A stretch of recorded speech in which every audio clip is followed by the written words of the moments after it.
سلام كم ياللهم كلكم تخاتلنا إذا channel زي أمساهم زلوا قابلين لو ما عند خاهم تلو من حدا برنامج حزوركم متين لهم لو ما عند برنامجنا ملسي نحطاتكم تبي البرنامج ياخدكم إذا برنامج زي أخ جبر استقدركم لك أخمتي أبزي يوتيوب channel زجبرو فيديوهات أب تيك توك ون حتى فيديوهات تجبري من أنت أب تيك توك زلوا سبات كأمن تخطقوا نزل العلامة مالتي أب تيك توك بزحات سبات حطاتي حطني بزعبان عوت بزعبان ناي هيوت كومون بزعبان إنفستمنت ناي بيزنس أنت تحازة حطاتي حطني أب تيك توك ملسي هو مي أنتوا هنا جن نعاهم ممكن تقومكم خاليو إلى إذا حسبكم وسنت زبالكم توسنا حطاتي حزين ما تقول لهم نعنا بزي ملسي خبلني نعاهم كم تقماهم ركزنيا كلمة مجمّرنا قلت أول مجمّرنا أنا بتشانل تمزول لهم سبسكرايب وتباركم ما يترسوا سبسكرايب وتقبلوا لهم كاتاني دول من القطعة من أنت حدشت فيديوهات كل نوتيفيكيشن كمان تكون إذا فيديو زي أختي وان حرار لهم مخاء المحجي فيديوهاتين بحث فوتوهم بتأكمين يحجزنا له نحطوا لهمكم بليز سبسكرايب وتباركم ما يترسوا إذا شانل زي أختي عبي كان لايك قبروا من أنت خالقت سبات لايك تقبلوا لهم نبكالوا سبات كاز فيديو زي صبوت يحصل له مالتي يلو تي الجوريزم بعلونا بزحات سبات يزرقوا عيس لذي لايك مقبار سبسكرايب مقبار نايترسعوا من دل بزحات سبات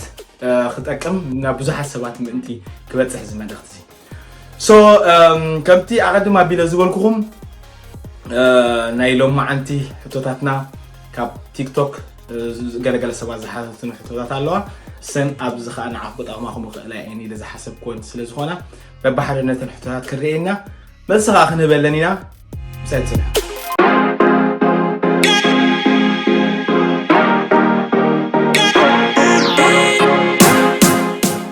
اوكي مبار تاناي مجمرة حطو باخ جمرة ابي وتي حدا نجر مس جبركو نتز حاسبوز نبركو مسرخبكو حاجوس يسمع عنن اسكي قلبلني يبلالو مجمرة نزل حطو زقل من بلاسنا حاجوس كابيز متص زي بحطو ازي وساني يخون من لسه حاجوس أوشتنا زفت أرمر بدقة أو نجارات زمت نجارات كخوني يقولون هذا نجار مسرخ بكات حجوس جنزم سهلون حجوسي جزام سهلون حجوسي سرح متجمر كحجوسي لنا نحن حسب علينا خوينا اتحجوسنا أبز تجاجي بوتا نمر كسرنا حتى الحجوس نحتى الجزء حجوس كبرنا يخلي أوكي سرح متجمر كحجوسي كسرح رخيب كجمر كدحريقة كتفي مهنيات أوريدي تحسب كأي نجار رخيب كألها مكينا مسجز أخو جنزة مسرخ بكون حجوسي عند حريدنا تنقرت مسرخ خبنا من أربعة تنوح حجوس مسانا خد أن حزق حدا ورهي تخون نكون حجوس زلنا بوشتنا حجوس أوشتنا خفتر الله حجوس كفت أري زوهابنا تسجاي أوشتنا زفتر تسجاي كل جزء أمس جنتهم كونا لنا حجوس أوشتنا خفتر نتزلنا تسجات ترينا خلنا مسجن لنا حجوسات نخون كون سلازي نجارات نحر حجوس أب نجارات نمرك سمالنا مجمرة زستقل حجوس هيكون ده سواي نخل حجوس زين خل أنت تحجوسنا وانت صبق حجوس أيكون تتخكل حجوس أيكون مجمرة حجوس كفت أري زمت مسفت أري بزلنا ركب زفت أري وشتنا زفت أري نجاري سلازي بزو حموش نجارات الله أتليس 4 نجارات الله أبي وتنا عندي زبلن زين 4 مسارة توين نجار ندحر كابزين حنت ندحر قوليلا قال نجار يقول حجوس كأخابنا يتفق حد خابوها من فساوي هوتنا يمس أملاخ زلنا ركبي بس أزي وساني تي هايمانوت نتاي زخونه بزي قدس مس املاخ زلنا ركب تخكل خونا لو صبو خونا لو صلات نغبر علينا مس املاخ زلنا ركب ابتي ازي كان استخاخل لنا سو حاجوس فترنا مجمره حاجوس كابي كم تخكل فلطالنا داس واينا تخكل حاجوس كنركب زلنا ندحر اب نغرات نمركسو خوينا ገንዘብ مسالون مكينا مسالوتني ንብረት مسالون ገዛ مسالون ندحر نبل كوينا تخكل حاجوس ايكون نويح مسانا قص زخل قصال زخونه حاجوس كا ايكونن مالتي قال توساخي بزعبه حاجوس كبلكا كنغركم زلل حالي نجر زحات سبات حالي نجر مش تشبطو حاجوسهم زلو يم لحسبو كن سيكون تتخكل كحاجوسنا زلو ويكا حاجوسنا زغل حاجوس ا بروجرس كنرخبو نفتن ابنت حالي نجر نابنت انا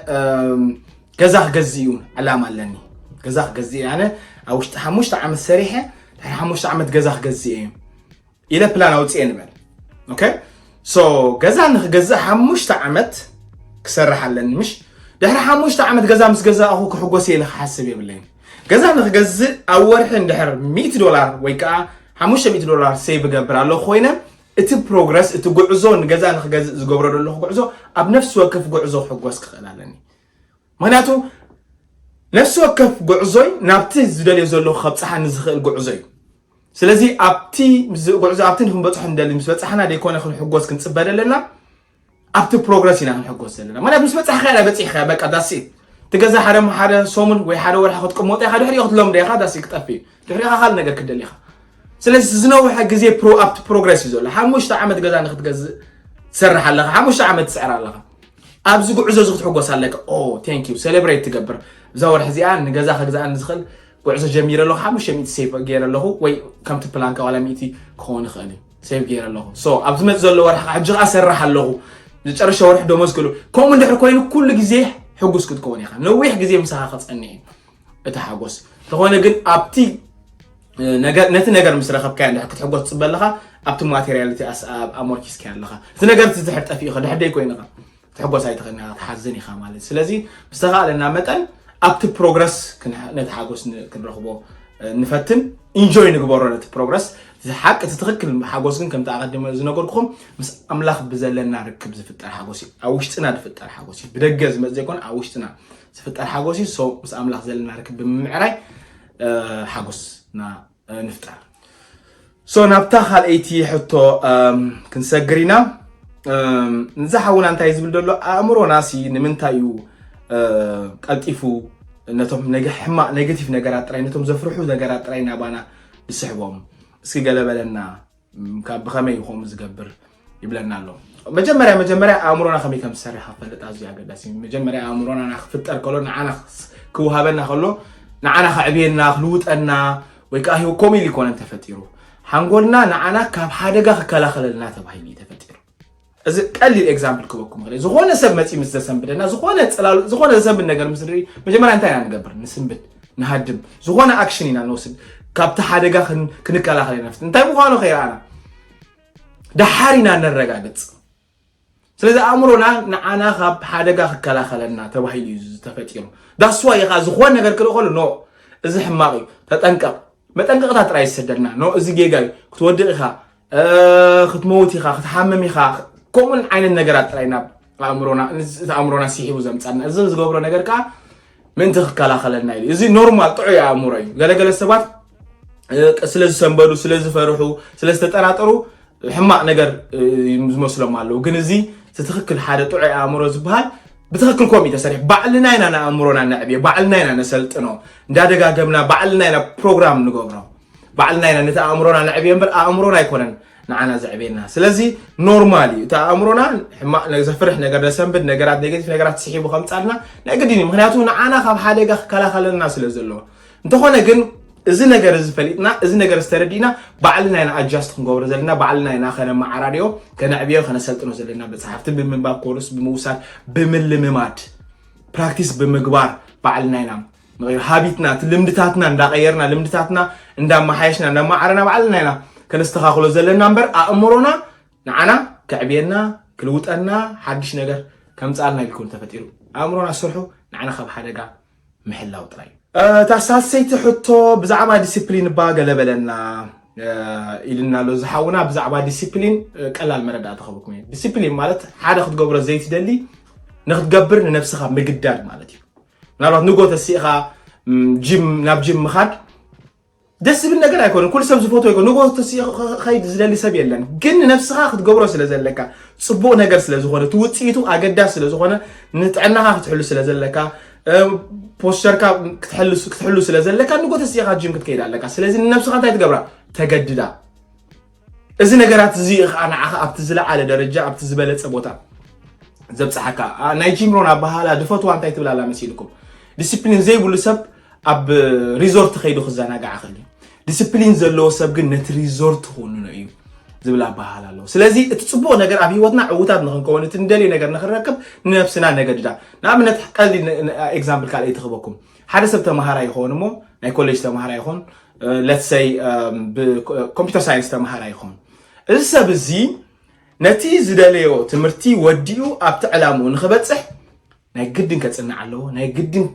ከንብብ ኣለዎ ናይ ግድን ትምህርቲ ክኸይድ ኣለዎ ሪሰርች ክገብር ኣለዎ ብዙሕ ክፅዕር ኣለዎ እዚ ነገራት እዚ ሓንሳብ ደስ ዘይክብሎ ክእል እዩ ንነፍሱ ግን የገድዳ ዲሲፕሊን ዝበሃል እዚዩ ቀጻሊነት ነፍስኻ እንዳገደድካ ኣብቲ ንኽትገብሮ ደስ ዘይብለካ ነገራት ነፍስና ሪላክስ ክትገብር ኮንፈርት ብጣዕሚ እያ ትፈቱ ካብቲ ኮንፈርት ኣውፂና ዲሲፕሊን ክንከውን ንገብራ ግን ንሕና ኢና እንዳገደድና ስለዚ ዲሲፕሊን ብሕፅር ዝበለ ንነፍስና ክንገብሮ ደስ ዘይብለና ነገር ንኽትገብር ንነፍስና ከነገድዳ ከለና እዩ ዲሲፕሊን ዝበሃል ዲሲፕሊን ካ ኣዝዩ ወሳኒ ነገር ዲሲፕሊን ደይብልካ whatever plan ሃለኻ whatever ታሽሙ ሃለኻ ኣብቲ ዝደለኻ ክትበፅሕ ኣይትኽእልን ኢኻ ዲሲፕሊን ኣዝዩ ወሳኒ ስለዝኾነ ማለት እዩ ሓንቲ ሕቶ ከዓ ሓደ ሓውና እንታይ ኢላ ሓቲቱ ንባዕልኻ ዕውት ዲኻ ብዛዕባ ዓወት ሓንቲ ቪድዮ ገይረ ነይረው ሶ እንታይ ኢላ ሓቲትኒ ብዛዕባ ንባዕልኻ ዕውት ዲኻ ኢላ ሓቲትኒ ሶ ዛም ሕቶ እዚኣ ናይ ብዙሓት ሰባት ሕቶ ክትከውን ትኽእል እያ ኢለ ስለዚ ሓሰብኩ ዋይ ኣምፅያ ዘለኹ ምክንያቱ ብዛዕባ ዓወት ዝዛረብ ብዛዕባ ፋይናንስ ብዛዕባ ገንዘብ ዝዛረብ ሰባት ስኻስ ብዛዕባ ዓወት ዝዛረብ ኣለኻ ነፍስኻ ዕውት ዲኻ ብዛዕባ ገንዘብ ዝዛረብ ኣለኻ እኹል ኣታዊ ከለካ ድዩ ዝብል ሕቶ ክፈጥረሎም ይኽእል እዩ ንዓኻ መልሲ ክህበኩም እየ ነዚኣ መልሲ እዚኣ እወ ዕውት እያ እታ መልሲ ዓወት ዝተፈላለየ ነገር ክኸውን ይኽእል እዩ ንሰባት ምናልባት ሓደ ሰብ ናቱ ናይ ዓወት መዐቀኒ ትምህርቲ ክኸውን ይኽእል ኣነ ተማሂረ ኣብዚ ደረጃ እዚ ክበፅሕ ይደሊ ምን ድሕሪ ኢሉ እሱ ክኸውን ይኽእል እዩ እቲ ናይ ዓወት መዐቀኒ እዩ ንሓንቲ ደ ምናልባት ስነ ስርዓት ጌራ ሰጢላ ኣብ ገዛ ኮይና ደቃ ምዕባይ ክኸውን ይኽእል እዩ ዝተፈላለየ ነገራት እዩ ናይ ዓወት መለክዕ ንሰባት ኣነ ግን ድገልጾ ንዓወት ከምዚ እዩ መጀመርያ እንታይ ከም ትደሊ ምፍላጥ ብትኽክል እንታይ ከም ትደሊ ምፍላጥ ኣበይ ኣለኻ ምፍላጥ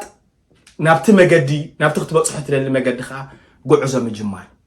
ዓወት መወዳእታ ኣይኮነን ትበፅሖ ነገር ኣይኮነን ኩሉ ግዜ ጉዕዞ እዩ ፕሮግረስ እዩ ንሰባት ኣብ ሂወቶም ሓጎስ ዝፈጥረሎም ነገር ሓደ ፕሮግረስ እዩ ትጉዕዞ እዩ ሓደ ነገር ምስ ጨበጡ ይኮን ነቲ ነገር ንኽጭብጥዎ ዝጓዓዝዎ ጉዕዞ ኣብኡ ሕጉሳት ክኾንሎም ኣብኡ ኢንጆይ ክገብርዎ ኣለዎም ስለዚ ዓወት ማለት ንዓይ ኣበይ ከም ዘለኻ ምፍላጥ እንታይ ከም ትደልኻ ብትኽክል ምፍላጥ ኣበይ ከም ትበፅሕ ማለት እዩ ልክዕ ካብ ገዛኻ ኣነ ብገዛ ኣለኹ ንስራሕ ክኸይድ ተኾይን ናበይ ከም ዝኸይድ ፈልጥ ድሕሪ ወፅየ ተበጊሰ ኣብ ስራሕ ከም ዝበፅሕ ፍሉጥ እዩ ስለዚ ኣነ እንታይ ከም ዝደሊ ፅቡቅ ጌረ ፈልጥ ኣበይ ከም ዘለኹ ከዓ ፈልጥ ኣብቲ ጉዕዞ ከዓ ኣለኹ ነፍሲ ወከፍ መዓልቲ ነፍሲ ወከፍ ወርሒ ነፍሲ ወከፍ ዓመት ከዓ ነፍሰይ ይግምግማ እያ ኩሉ ግዜ ከዓ ሂወተይ ፋይናንሻሊ ኣታዊየይ እንዳዓበየ እዩ ዝኸይድ ኣብ ልዕሊ ዝተወሳኺ ካብ ነፍስኻ ሓሊፍካ ብዛዕባ ካልኦት ክትሓስብ ምጅማር እዩ ኣነ ዝፈለጥኮ ንኻልኦት ምፍላጥ ምኽኣል እዩ ብዛዕባኻ ጥራይ ደይኮነ ብዛዕባ ካልኦት ክትሓስብ ምጅማር እዩ ዓወት ንዓይ ብዛዕባኻ እስኻ ኣብ ሓደ ደረጃ በፂሕኻ ንኻልኦት ክትሓስብ ኣብ ካልኦት ሰባት ፅልዋ ክትሕድር ንኻልኦት ሰባት ክትሕግዝ ምኽኣል እዩ ንዓይ ዓወት ስለዚ ንባዕልኻ ዕውት ዲኻ ዝበልካ ንሓወይ የስ ብትኽክል ዕውት እየ ብድሕሪ እዚኣ ምናልባት ናይ መጨረሻ ሕቶና ክትከውን እያ እዚኣ ሓደ ሓውና እንታይ እዩ ወሪድዎ ዘሎ እዚ ቢትኮይን ክሪፕቶ ስቶክ ማርኬት እንታይ እዩ ኣጋጢሙ ዘሎ ገለባ በለና ብሙሉእስ ድዋዕዋዕ ኢሉ ኢልን ኣሎ ማለት እዩ ሶ በቲ ዝፈልጦ ሕፅር ኣቢለ ንነግረኩም ቢትኮይን ስቶክ ማርኬት ጥራይ ኣይኮነ ብሓፈሻዊ እዚ ሕጂ ዘለናዮ ሃዋህው ናይ ኢኮኖሚ ውድቀት ዘጋጥም ዘሎ ኩነታት እዩ ነዳዲ ሃይ ከይዱ ብፍላይ ኣብ ኣሜሪካ ኣብዛ ኣነ ዝቕመጦ ዘለኹ ዓዲ ነዳዲ ሃይ ከይዱ ኢንፍሌሽን ላዕሊ ከይዱ ኢንፍሌሽን ማለት ዘቕባበ ማለት እዩ እቲ ዘለዎ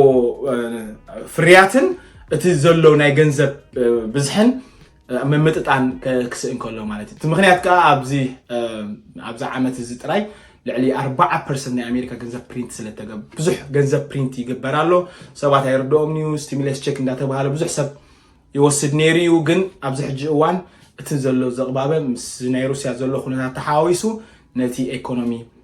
ኣውዲቕዎ ኣሎ ማለት እዩ እዚ ምክንያት እዚ ከዓ ኩሉ ነገራት ክወድቕ ኩሉ ነገራት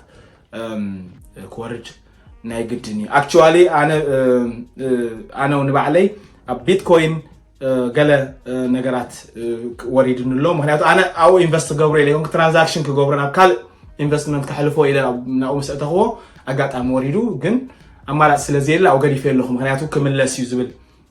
ተስፋ ስለዘለና ምናልባት ኣስፋ ሓቢልኩም ክትፈልጡ እንድሕር ትደልዩ ኮንኩም ብዛዕባ ናይ ቢትኮይን ወይ ኣብ ኢንቨስትመንት ውሕስ ኢንቨስትመንት ትደልዩ እንድሕር ኮንኩም ኣብ ታሕቲ ናይ ዋትስኣፕ ሊንክ ክንገድፈልኩም ኢና ብኡ ኮንታክት ክትገብሩኒ ትኽእሉ ኢኹም ኢንቨስት ኢልኩም ፀሓፉለይ ኣብታ ናይ ዋትስኣፕ شعو دويل لكم كنزرارب نخيلنا انت عند انفستمنت يقوم تدليو بخمي مقدي حجزكم تدليو ويتا انا زغبر له انفستمنت سيف نعي ويكلي انكم دمص عليه زغل انفستمنت لاني نسو خا دحر كتري ولا ليهم كايكم خالي شعو كاو تبقيسكم كاسهم ناتكم وسانه توسنو مالتي سو نايلو ما انت حتوتاتن ملسينا هنا حتوتاتكم زين نيرن ابقصاله خا اندحر كم زعينه تاقداس زبلكون حتوتاتن دحر متين ناتن ملس خا خمزيه يحيزلكم كقربه فتيهم غتكون تصفى قبر ابقصاله رخبنا